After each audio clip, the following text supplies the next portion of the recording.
2016 BMW i8 review. Recently we had the chance to take the 2016 BMW i8 hybrid sports car out for a spin to see what the fuss is all about. First conceived as the BMW Vision EffienctDynamics Concept we wrote about 6 years ago, the futuristic sports car went into production last year.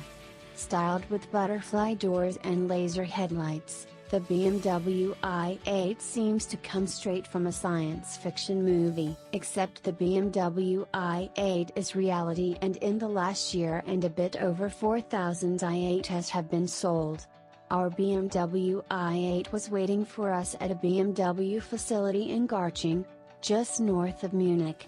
Here inside one of the halls in the building, a stunning white i8 was parked between about 20 other test cars. But there was something odd.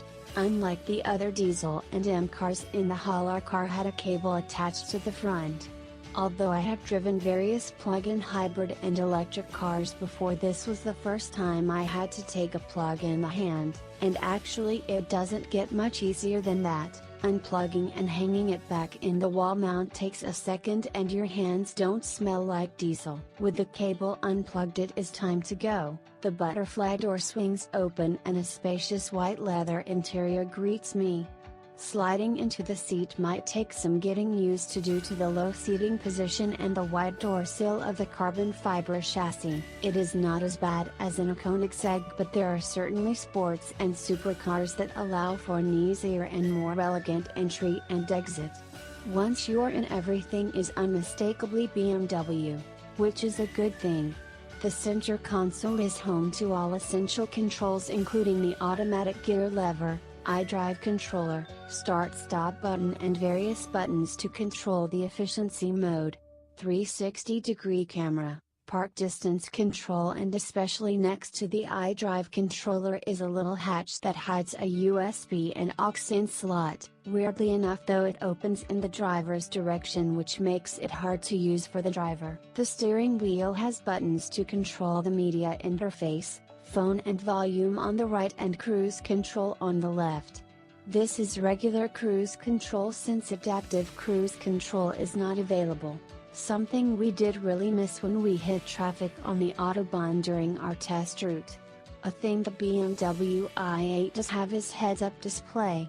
A very convenient feature that display your speed, navigation instructions, and a list of radio stations in the windshield so you don't have to take your eyes off the road.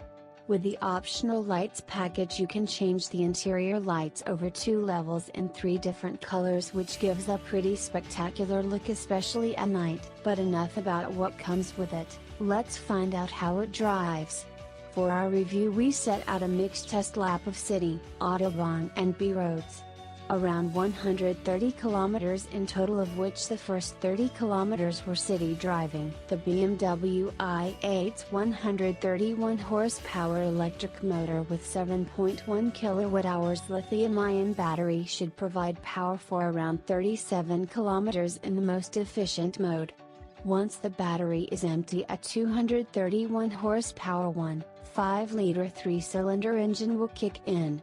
Combine the electric and petrol engine can deliver 362 horsepower, enough for a 0 to 100 km per hour sprint of 4.4 seconds and a top speed of 250 km per hour. By default, the BMW i8 will use electric power when possible, so when we left Garching towards Munich, most of the power was pure electric. Only when I pressed hard on the accelerator the petrol engine kicked in. Driving-wise, it is a very smooth and comfortable car. The low weight and sporty suspension setup make the i8 feel well planted.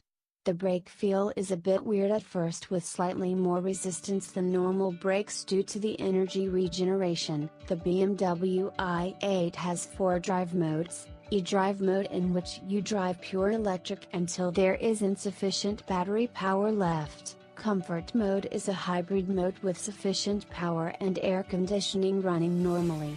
Eco Pro mode, which reduces the power output and scales the air conditioning down to save power and fuel. And last but not least, Sport mode.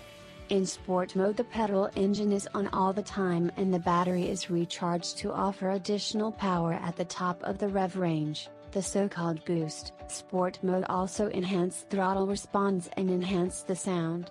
Talking about sound does play an important role in this segment, and my initial opinion of BMW i8s that passed me on the street was that they sounded quite dull. In eDrive it is clear that all you hear is a whining wah when you accelerate, but in sport mode the 3-cylinder i8 doesn't sound that bad thanks to some clever sound engineering. After about 34 kilometers we reached the entrance to the A8 Autobahn. We traveled 31 kilometers and the remaining electric range was only 1 kilometer. Our fuel economy read 3.4 liter per 100 kilometers.